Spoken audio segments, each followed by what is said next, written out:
Hello and welcome to the Soulful 𝗵𝗀 podcast, where the cosmos meet the cards and the mundane becomes magical. I'm your guide, Kari 𝗪𝗀, and in this episode, we'll cover the astrological transits and tarot for the first half of March 2025, with a part 2 episode coming next. Now, let's fill your cup up until your soul full of it. Today, we're joined by a fellow astrology enthusiast, tarot reader, and friend of the podcast, Katie. It is so great to have you back. Glad to be back. Thank you for inviting me on the podcast today. Always. So you've already been on several Soulful 𝗵𝗀 podcast episodes over the years. So I know some of our listeners might remember you, but we have some new listeners. So let's jog their memories. And if you would please share with us your big 3 astrological placements, as well as anywhere that they can connect with you. So I'm in my mysterious era. So if you want to connect with me, you can reach out to Kari on the Soulful 𝗵𝗀 podcast. I feel like if we're meant to connect, though, the universe will bring us together. But I will share my big 6 instead of my big 3. So I am a Gemini sun. I am a Leo rising, Virgo moon. My Venus and my Mars are in Cancer, and my Mercury is in Taurus. Awesome. So we've got that fiery, airy, watery energy with a little bit of rooted, grounded Taurasian vibes up in here. I love that you shared your big 6. More is more, not less is more. This is not Charmin. Okay, we're not here selling toilet paper, but you might have some shit to clean up this month, right? I mean, that's the vibe. It's definitely the vibe. And I would say when you meet me, my mask is the fire and air with the Gemini and the Leo, but behind that is the earth and water. You want to cry about it when no one's looking. Oh yeah. I'm rolling in the deep of emotions.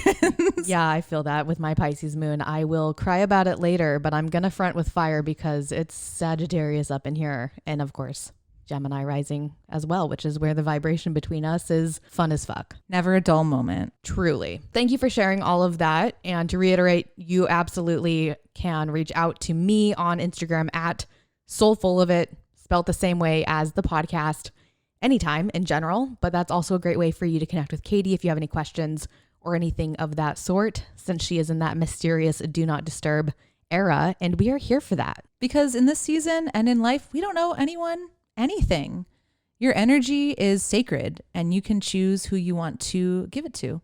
It's so good. Taking a look back, last month we were fully immersed in the Venus pre-retrograde shadow period.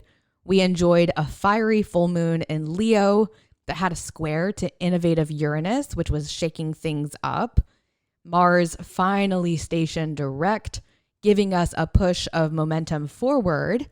And we ended the month of February with a dreamy new moon in Pisces that had a supportive Mars trine Saturn aspect in the backdrop, encouraging us to dream big while also developing a plan to bring our dreams into reality, while also creating space to expect the unexpected with eclipse season on the horizon, which we're definitely going to get into with this episode, which has been split into 2 episodes because there is so much to talk about in the month of March.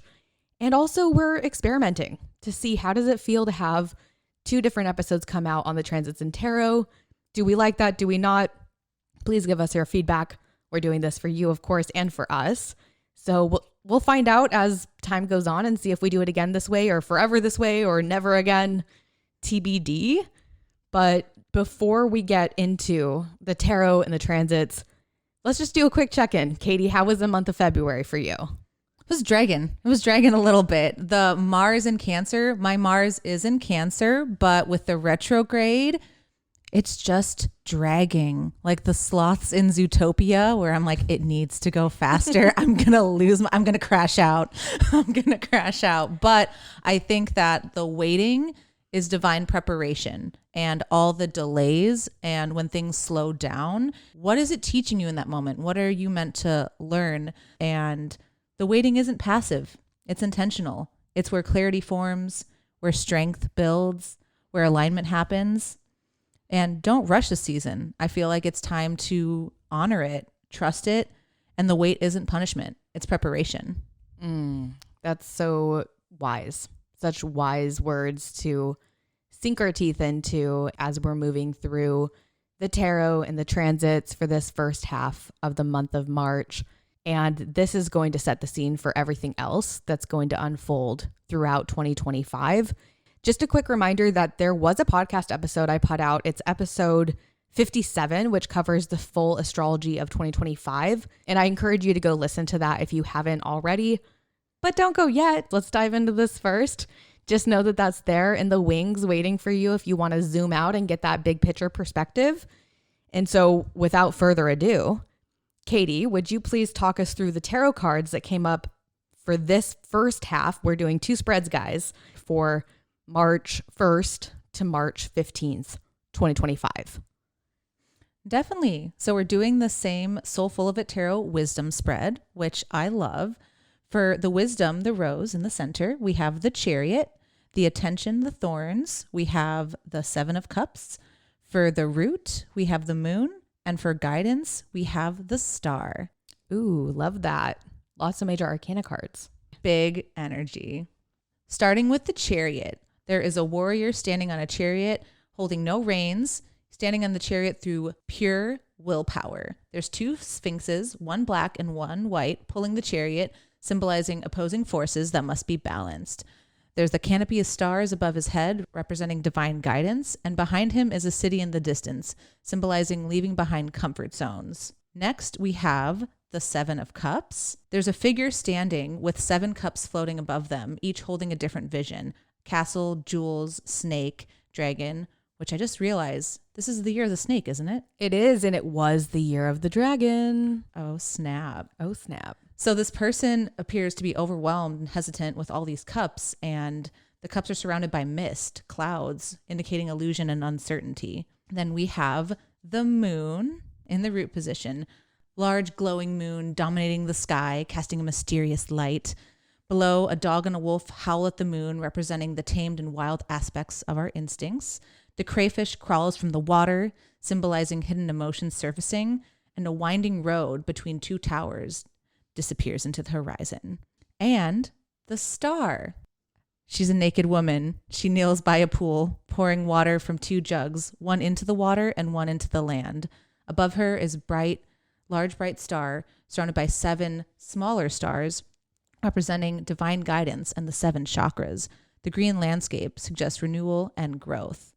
And we'll get into the rest as we talk about the transits. But is there anything else that you wanted to add about any of these cards, Kari? Yeah, just a quick observation, what you said about the star, having these 7 stars in the background of this like really big ass star. That's in the traditional Smith Rider Waite imagery. Something that I'm noticing is this 7 theme, because the Chariot is the 7th card of the major arcana, and we have the 7 of Cups as well. So the 7 energy, when I think of the number 7, and not even through the numerology perspective, but like the gambling perspective, it's the lucky number 7. 777. 777. So it feels like a jackpot energy. It feels like this could be the lottery that you could win. And like, that's the perspective. No one is going to the casino to lose, right? Everyone is going there to win and feel like a winner. And perspective is so powerful. So I think that there's some medicine in the 7 for us to be considering as we move through the transits, as we talk through them. And then the moon is always just an interesting, elusive card to come up. It's associated with Pisces, and we're starting the month out in Pisces season. So that also feels very relevant, as well as the Chariot having that association with Cancer and the Mars retrograde being over, but it was in Cancer and now it's direct in Cancer. And with the star, when you said 777, the star typically represents having hope. But the way that I've been thinking about it when I've been reflecting on it is make a wish. If you're feeling lucky, make a wish. Like, what do you want to happen? And also, what is your North Star? At the end of the day, when there is all this confusion with the moon in Pisces season, and we're trying to get clarity and we're trying to move forward with the Chariot, but we have the 7 of Cups. We're not sure which option to choose. What is your North Star? At the end of the day, what are you looking towards as your goal, your shining light to move forward? It's a vibe. It's a vibe. So without further ado, let's talk transits. We begin the month of March reevaluating, reviewing, and reimagining our relationships and our personal values as Venus stations retrograde on March 1st in cardinal fire sign Aries. Venus retrogrades occur once every 18 months, so we don't have a Venus retrograde every year. And the last time that we did was between July 22nd and September 4th of 2023. And that was in fixed sign Leo. You can reflect back to that time period to recall some of the themes of Venus retrograde and jog your memory about how it felt. But keep in mind that it was in a different part of your chart then than it is now, because this time around, we're going to be looking at Aries and Pisces. So you want to see in your natal chart, what houses do Aries and Pisces occupy? Those are going to be the arenas of your life that will be impacted by this transit most personally, as Venus will move backwards from 10 degrees of Aries to 24 degrees of Pisces, and then straight back through Aries. This also means that if you have any natal planets near that last 6 degrees of Pisces, or in that first decan, that first 10 degrees of Aries, then you're likely to feel this transit more intensely. Venus retrogrades are opportunities to realign with our core desires, to explore our creative impulses, and to reframe how we show up and with whom we engage in relationships, and to challenge ourselves, especially with Venus and Aries, to increase our capacity for receiving love and be brave enough to speak up about what we want and what we need in order to feel nourished and soulful. Well, it's wild to me that we had this transit back in March, April of 2017, because Venus is an 8-year cycle. And so I was trying to reflect on my past relationships then and what has changed from then until now. And I think in this time of my life, as Brittany would say, I want to be a little selfish, because at the end of the day, don't always set yourself on fire to keep others warm. You want to consider other people. And with the retrograde, it is making you go inward to reconsider and rethink. But fuck what this other person needs. What do I need? Yeah. I need to take care of my own self. I need to fill up my own cup. And do I feel lit up by the people I surround myself with? Is it balanced? A relationship can't exist if both people aren't being authentic. If you can't actually show up as the person that you are, it's not a relationship. It's a performance. Ooh, all the world's a stage, as they say, right?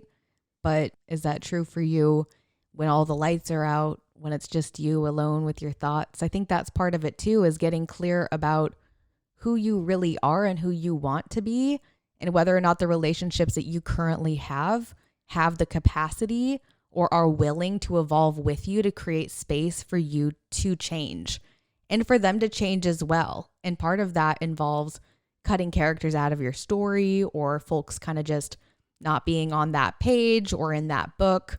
Maybe they can come around for part 3 of the trilogy of your life or whatever that might look like. But I totally agree with you about just taking advantage of the Venus and Aries energy to be like, well, what about me? What's the benefit for me? Because if you're not getting anything out of it, then what's the point? And it's not to say that you need to get money or notoriety or something out of the people that you associate with. But if you're leaving your interactions with people and you're not feeling good about yourself, why the fuck would you keep them around? It should be an equal exchange. And I've been trying to think and really tune into my intuition. If someone asks me to hang out, or if there's a situation, how does my body react to it? Does it feel expansive or does it feel contractive? And I want to be expansive. And Venus retrograde is the perfect time to be sitting with those thoughts and feelings and just doing an audit of your life and your relationships. Do you like who you are when you're with that person? Do you like how you feel when you leave that interaction? How is that energy playing out for you? Does it feel positive, negative, neutral?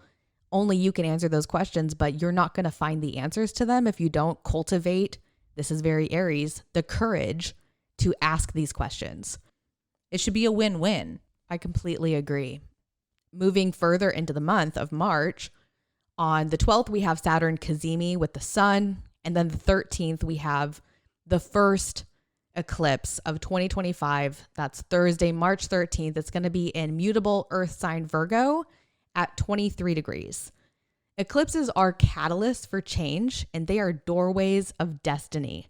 As a South Node lunar eclipse, big endings are coming, or perhaps they're already unfolding in the moment. But the wisdom to keep in mind is that endings are beginnings in disguise.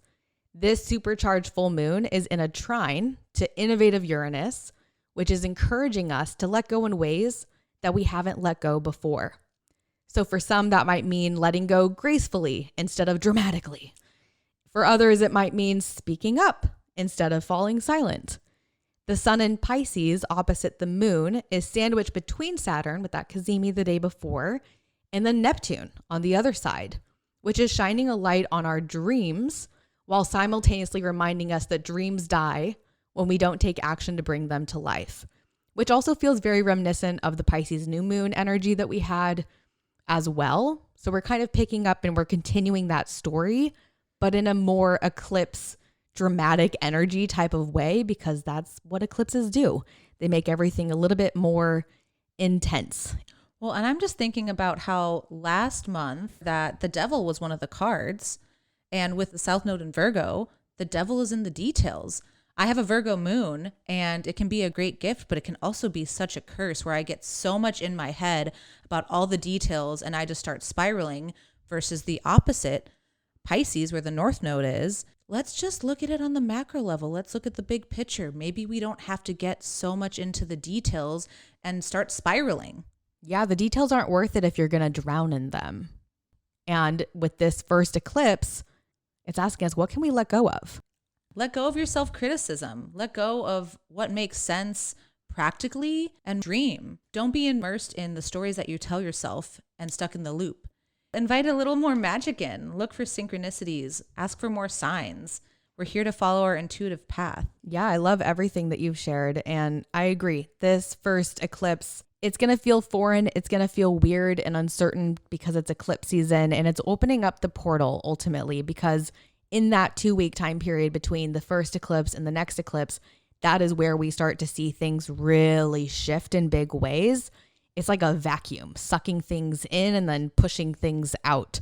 So maybe it's like part vacuum, part, what do they call that? Like a weed blower? A leaf blower. Leaf blower. There we go. We be leaf blowing up in this bitch. It doesn't have to be so serious. And I think with eclipses, it can feel very serious because sudden change happens. And when change happens, there can be a lot of grief about, oh, this isn't the way it was before, or it's not going the direction I thought it was going to go. And there is grief there, but it's creating space for you so that new things can come in. So just buckle in. Everything that's happening is what's supposed to happen. There's no need to force. There's no need to stress because there's only so much control we have. You think you have control, and then the eclipse comes in and it's like, actually, this is the plan. And change is here because it's in that trine to Uranus. It wants to help the change happen. So surrender is your ally and criticism is your anti-ally. Criticism is the thing that's not going to help you the most. Kind of like what you were saying about being a Virgo moon person. That is where people get lost in the Virgo energy, I think, is the hyperfixation on the details that turns into weapons that we turn on ourselves of like, oh, now I'm not enough because of that. And it's like, no, you're enough just as you are. And we're all in perpetual motion and it's going to be okay. We're going to get through this energy. We're going to let go of things. It's easier to let go of something if you don't have a fucking death grip on it. So if nothing else, remember this about this lunar eclipse. Open your fucking hands. Literally right now, if you're able to, if you're not driving, if you're not in a scenario where you can't, open your palm right now. Let it face up to the sun. Just hold that vision of I am open and receptive. This too shall pass. I love that. I love that too, even though I know that it's not going to be easy. And this sounds maybe silly to say, but it's me. I'm a silly girl. I love just talking to the moon. So especially during the full moon, I'm a full moon girl. New moons are great too, but full moons are my fave. And so even just staring at the moon, what wisdom do you have for me? What insights do you have?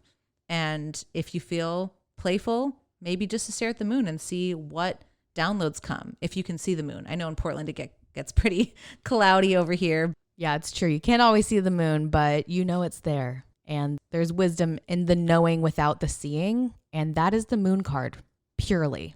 And of course, that came up for us to talk about in this episode. Now, finishing up for part 1, we have on March 14th, this is our first Mercury retrograde of 2025, and it lasts until April 7th. And it's going to be moving from 9 degrees of Aries to 26 degrees of Pisces, which probably sounds familiar because that is almost the same exact degrees that Venus is retrograde between Aries and Pisces as well. So we have these two inner planets dancing together in tandem, hitting those same parts of your chart. So again, if you want to know how this is going to impact you personally, you will need to look at your natal chart to identify where do you have Aries, where do you have Pisces, because those are the two parts of your chart that are going to be impacted by the Venus retrograde that's already in motion, and now the Mercury retrograde as well. So of course, the typical Mercury retrograde wisdom applies here. You want to back up the files on your computer. Trust me, you really want to do that. I have learned this the hard way.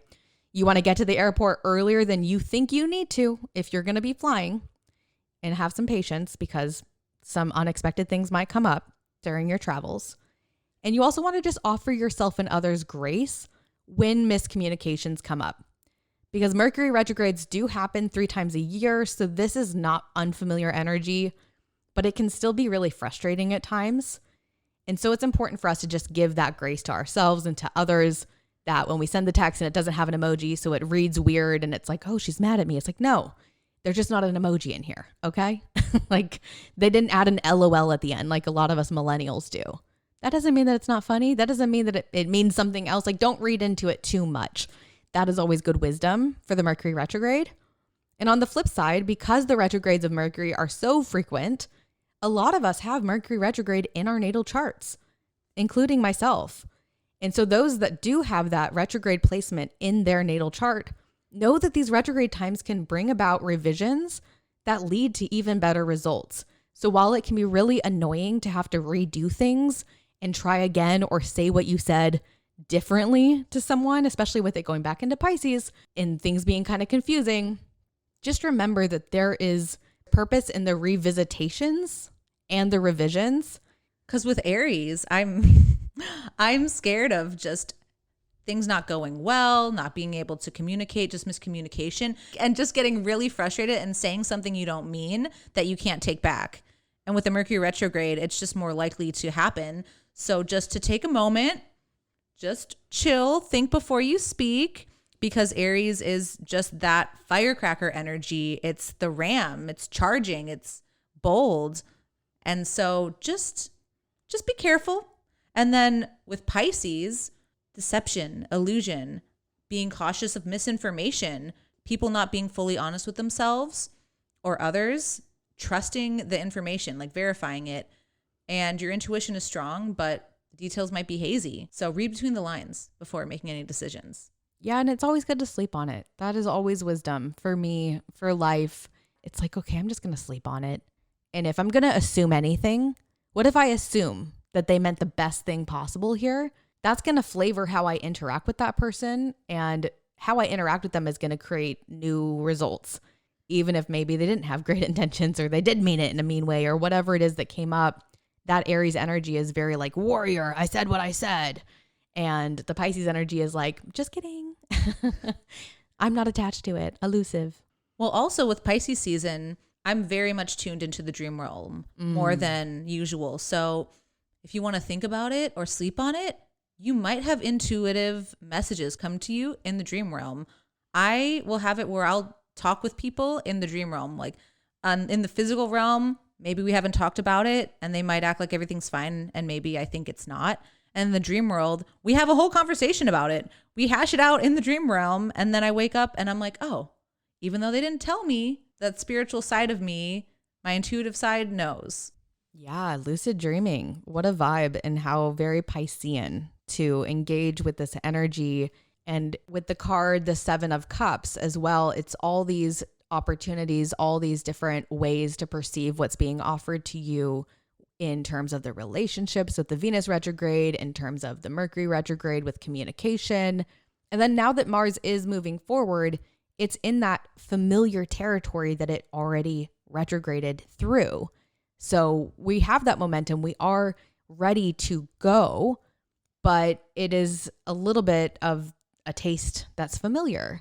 So we're just taking in all this information, all these observations, and we're trying to keep ourselves open to the possibilities without falling victim to the fear of the uncertainty, which is kind of that moon energy that's been going on as well.